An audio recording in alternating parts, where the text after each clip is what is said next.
Assalamualaikum warahmatullahi wabarakatuh. Kembali lagi dengan saya Raffi Pradiat Surya Wahyudi. Di pertemuan kali ini, di mata kuliah analisis presentasi objek, saya akan mempresentasikan tugas 2 dan UAS bersama tim dan kelompok saya. Anggota kelompok saya ada Mas Arifin dan ada Mas Mahmud Kurniawan. Tugas dari membuat analisa rancangan ini, yang pertama ada proses bisnis sistem berjalan. Yang pertama, gambarkan sistem flowchart yang ada di PT Himatika. Yang kedua, analisa permasalahan proses bisnis berjalan menggunakan fishbone. Yang kedua, rancangan bisnis sistem berjalan. Yang pertama ada use case diagram, ada activity dan sequence diagram. Yang ketiga ada class diagram. Yang keempat ada state chart diagram dan komponen diagram. Yang pertama adalah diagram flowchart. Di saat mulai, administrator aplikasi melakukan absensi dapat melakukan dua inputan. Yang pertama input data karyawan. Setelah itu karyawan bisa memasukkan nomor induk karyawan, lalu masukkan nama karyawan, maka akan tertulis shift karyawan, lalu karyawan bisa melakukan absen menggunakan sidik jari.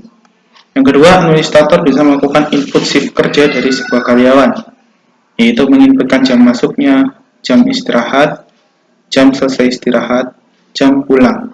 Jika iya, maka akan masuk ke dalam sistem karyawan absen. Dan karyawan bisa melihat laporan absensi dari data yang diinputkan oleh administrator. Yang kedua adalah gambar fishbone. Fishbone terpecah menjadi 7. Yang pertama adalah keamanan. Dari segi keamanan, yang pertama risiko keamanan terkait akses oleh pengguna yang tidak berwenang ke sistem absensi.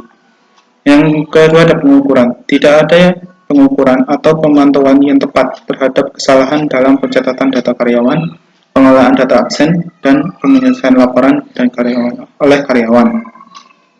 Yang ketiga adalah lingkungan. Kurangnya aksesibilitas yang mudah bagi karyawan untuk melihat laporan absensi dan laporan overtime mereka sendiri.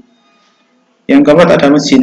Sistem sidik jari mungkin mengalami kerusakan atau masalah teknis lainnya yang mengakibatkan kesalahan dalam pengambilan contoh sidik jari. Yang kelima ada bahan, yaitu sistem sidik jari mungkin mengalami kegagalan dalam mengambil contoh sidik jari dengan akurat, menyebabkan data yang tidak boleh dimasukkan ke dalam sistem. Data karyawan yang tidak lengkap atau tidak akurat yang dimasukkan oleh administrator aplikasi absensi. Berikutnya adalah manusia. Dari segi manusia, administrator aplikasi absensi mengalami kesulitan dalam mencatat data karyawan dengan akurat. Kesalahan dalam mengambil contoh sidik jari karyawan dan memasukkannya ke dalam sistem.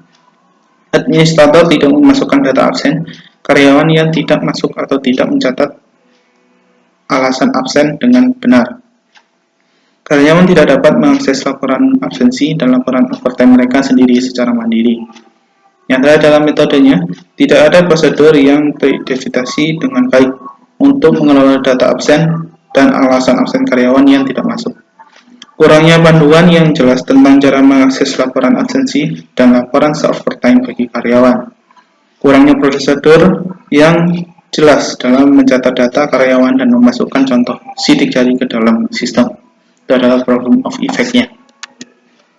Dari segi use diagram, karyawan bisa mengajukan izin cuti atau sakit kepada administrator melalui sistem, yaitu karyawan juga bisa melakukan absen masuk ke dalam sistem melakukan pencatatan absensi. Administrator hanya bisa melakukan entry manual kepada pencatatan absensi tersebut. Karyawan bisa mengakses input absen pulang karyawan, maka akan masuk ke dalam sistem pencatatan absen pulang dan perhitungan jam kerja karyawan, baik itu kurang dari jam pulang ataupun lebih dari jam pulang yang dihitung sebagai lembur. Berikutnya laporan seluruh karyawan dan masuk ke laporan per karyawannya akan muncul. Dari segi activity diagram, yang pertama dilakukan karyawan lakukan adalah masuk terlebih dahulu. Jika iya, maka akan masuk ke pencatatan absensi dari karyawan sesuai shift, masuk ke dalam sistem. Jika tidak, maka ke administrator sebagai pencatatan izin, sakit atau cuti dari karyawan tersebut. Jika sudah masuk pencatatan absensi dari karyawan sesuai shift, maka akan masuk ke administrator sebagai laporan masuk karyawan dan juga bisa masuk ke laporan masuk karyawan, lalu karyawan bisa mengakses absen pulang. Setelah itu masuk ke waktu absen karyawan kurang dari jam pulang. Jika karyawan absen kurang dari jam pulang ataupun tepat, maka langsung masuk ke laporan pulang seluruh karyawan. Jika tidak, maka waktu absen karyawan itu lebih dari jam pulang. Jika iya, maka di situ akan melakukan pencatatan overtime karyawan yang dihitung lembur atau tidak. Jika tidak, maka masuk ke laporan pulang seluruh karyawan, maka akan muncul laporan pulang karyawan, lalu sistem berjalan akan selesai. Dari sequence diagramnya, dari karyawan bisa melakukan absen masuk ke pencatatan mesin absensi, lalu pencocokan sidik jari masuk ke pengolahan data, lalu data absen disimpan ke penyimpanan data. Jika dari pengolahan data tersebut tidak ditemukan, maka akan menimbulkan timbal balik dengan menginformasikan pesan gagal. Karyawan langsung masuk ke pencatatan mesin absensi, melakukan pencocokan sidik jari ke pengolahan data. Maka dari pengolahan data mengambil data absen ke penyimpanan data. Jika data tidak ditemukan, maka akan menimbulkan timbal balik dengan pesan gagal. Dari administrator, pencatatan data karyawan yang absen bisa cuti, sakit atau berlembur langsung ke penyimpanan data. Di sistem penyimpanan data juga bisa melakukan menghitung jam kerja karyawan ke pengolahan data. Dari sistem penyimpanan data juga bisa memberikan laporan absensi dan overtime yang diserahkan langsung kepada administrator. Dan penyimpanan data juga bisa mengirimkan laporan absensi dan overtime langsung ke karyawan. Dari kelas diagram tersebut, karyawan itu memiliki 3 jenis, yaitu nomor induk, nama, dan shift yang memiliki data string. Dari shift kerja pun, jam masuk menggunakan string, jam mulai istirahatnya juga menggunakan string, jam istirahat menggunakan string, dan jam pulangnya menggunakan string. Untuk tipe data raw data absensinya, tanggalnya menggunakan date, absennya menggunakan boolean, dan alasan absennya menggunakan string. Untuk data absensinya, tanggalnya menggunakan date, jam masuknya, dan mulai istirahat, selesai istirahat menggunakan string, jam pulangnya menggunakan string, absennya menggunakan boolean, dan alasan absennya menggunakan string. Dari state chart diagramnya, yang berkondisi awalnya sebelum jam masuk, tentatifnya adalah sebelum jam masuk, state yang berlaku adalah state tentatif. Mendekati jam masuk, maka dimasuk saat seorang pegawai mencatatkan diri di mesin absensi dan masuk sesuai dengan jam masuk, pegawai memulai jam istirahat. Di jam istirahat, saat seorang pegawai mencatatkan diri di mesin absensi dan masuk sesuai dengan jam masuk, pegawai kembali dari jam istirahat. Di saat kembali, saat seorang pegawai mencatatkan diri di mesin absensi dan masuk sesuai dengan jam masuk, pegawai memasuki jam pulang.